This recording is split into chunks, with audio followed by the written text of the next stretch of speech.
White topping ರಸ್ತೆ ಬಗ್ಗೆ ನಮಗೆ ಚೆನ್ನಾಗಿ ಗೊತ್ತಿದೆ. ಆ ವೈಟ್ ಟಾಪಿಂಗ್ ಒಮ್ಮೆ ಮಾಡಿದ್ರೆ ಅಲ್ಲಿ ಯಾರು ಕೂಡ ಅಗಿಯೋದಿಲ್ಲ.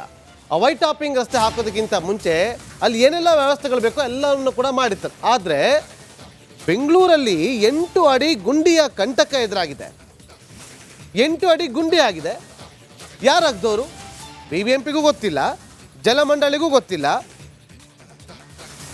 ಮತ್ತಿನ್ಯಾರು ಮಾಡಿದ್ದು? ಜಯನಗರದ ಕಾರ್ವೆಲ್ ಕಾನ್ವೆಂಟ್ ಶಾಲೆ ಎದುರಿನ ಗುಂಡಿ ಇದು. ದೃಶ್ಯಗಳಲ್ಲಿ ಗಮನಿಸಿ. ಈಗ ಏನಾದರೂ ಅನಾಹುತ ಆದರೆ ಹೊಣೆ ಯಾರಾಗ್ತಾರೆ? ಹೊಣೆ ಯಾವ ಕಾಮಗಾರಿಗೋಸ್ಕರ ಈ ರೀತಿಯಾಗಿ ಗುಂಡಿಯನ್ನು ಅಗ್ದಿದ್ದಾರೆ? ಯಾರು ಹೊಣೆ?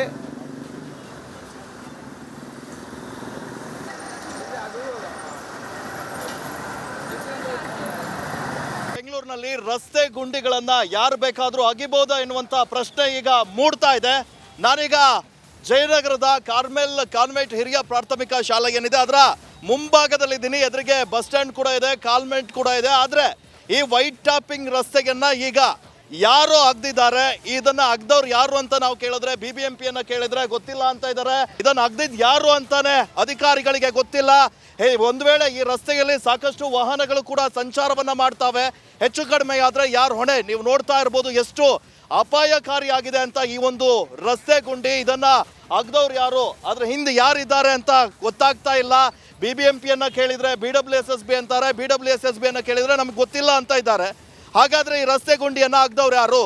BBMP ಗುಂಡಿಯ ವೈಟ್ ಟಾಪಿಂಗ್ ರಸ್ತೆಗಳನ್ನ ಯಾರು ಬೇಕಾದ್ರೂ ಅಗಿಬೋದಾ ಎನ್ನುವಂತ ಪ್ರಶ್ನೆ ಕೂಡ ಇಲ್ಲಿ ಮೂಡ್ತಾ ಇದೆ. ಇವರನ್ನ ಹೇಳೋರು ಕೇಳೋರು ಯಾರು ಇಲ್ವಾ ಎನ್ನುವಂತ ಪ್ರಶ್ನೆ ಕೂಡ ಇಲ್ಲಿ ಉದ್ಭವಿಸ್ತಾ ಇದೆ.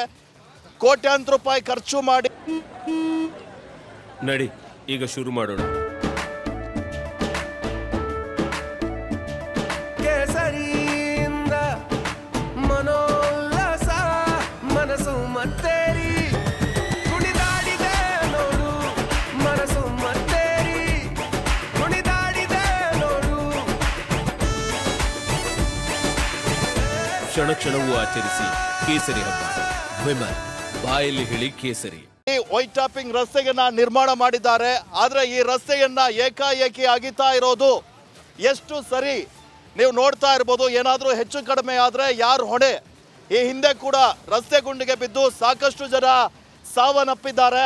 ಅದಾದ ನಂತರ ಕೂಡ ಎಚ್ಚೆತ್ತುಕೊಳ್ಳುವಂತ ಕೆಲಸವನ್ನ ಈ BBMP ಆಗ್ಲಿ BWSSB ಆಗ್ಲಿ ಮಾಡ್ತಾ ಇಲ್ಲ. ಒಂದ್ ವೇಳೆ ಹೆಚ್ಚು ಕಡಿಮೆ ಆದ್ರೆ ಯಾರನ್ನು ಪ್ರಶ್ನಿಸೋದು ಅಂತಾನು ಕೂಡ ಇಲ್ಲಿ ನಾವು ಕೇಳಬೇಕು. ಯಾವುದೇ ಸುರಕ್ಷತೆಯನ್ನ ಕೈಗೊಂಡಿಲ್ಲ. ಒಂದ್ ವೇಳೆ ಯಾರಿಗಾದ್ರೂ ಹೆಚ್ಚು ಕಡಿಮೆ ಆದ್ಮೇಲೆ ಇವ್ರು ಬರೋದಾ, ಆಮೇಲೆ ಯಾರು ಅಂತ ಪರಿಶೀಲನೆ ನಡೆಸೋದಾ ಎನ್ನುವಂತ ಪ್ರಶ್ನೆ ಕೂಡ ಇಲ್ಲಿ ಮೂಡ್ತಾ ಇದೆ. ಈ ವಿಚಾರಕ್ಕೆ ಸಂಬಂಧಪಟ್ಟ ಹಾಗೆ ಯಾರು ಮುಚ್ಚಿದ್ದು ಎನ್ನುವಂಥದ್ದನ್ನ ಸೂಕ್ತವಾಗಿ ಪರಿಶೀಲನೆ ನಡೆಸಿ ಇದನ್ನ ಶೀಘ್ರದಲ್ಲೇ ಕ್ರಮವನ್ನ ಕೈಗೊಳ್ಳಬೇಕು. ಇಲ್ವಾ ಇದು ಹೀಗೆ ಬಿಟ್ರೆ ಇನ್ನೊಂದು ಅನಾಹುತ ಆಗೋವರೆಗೂ ಕಾಯ್ತಾರ ಎನ್ನುವಂತಹ ಪ್ರಶ್ನೆಯನ್ನ ಕೂಡ ಸಾರ್ವಜನಿಕರು ಮಾಡ್ತಾ ಇದ್ದಾರೆ. ಕ್ಯಾಮ್ರಾ ಪರ್ಸನ್ ಲೋಹಿತ್ ಜೊತೆ ಧ್ರುವರಾಜ್, ರಿಪಬ್ಲಿಕ್ ಕನ್ನಡ, ಬೆಂಗಳೂರು.